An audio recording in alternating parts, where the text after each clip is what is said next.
How can you translate a web page on the iPhone? Let me show you how it works. If you're new here, most definitely subscribe for more tutorials and videos like this. Okay, so it depends on which web browser you are using.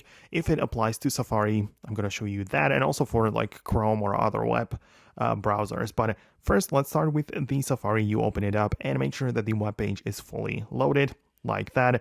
And then at the bottom, or depends on where you have the URL controller, but next to the URL, you can see a button which is like a rectangle with two lines around it, right? So it's like a button for more options, I guess, but you have to tap on it and tap on a translate website. So it should show up right away. You can click on it. It asks you which language you want to go with.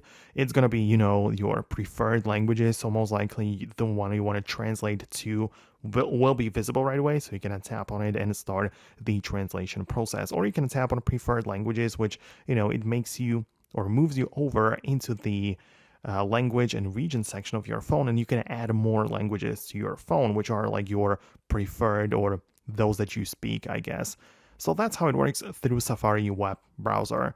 If you're using a different one, like a lot of people use Chrome, then it works a little bit different, but it's pretty much the same thing, right? You just open a web page, tap on the three dots for more options, and there is the translate button.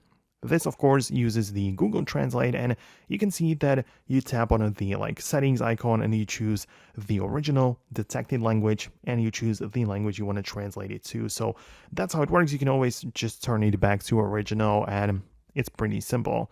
So let me know if you actually managed to make it work on your device specifically. Hit the thumbs up and subscribe so you don't miss tutorials and videos like this one where I want to just get straight to the point and explain as much as I can. But if you don't want to miss it, hit the thumbs up and subscribe so you stay tuned, and I'll see you later in the upcoming videos as well.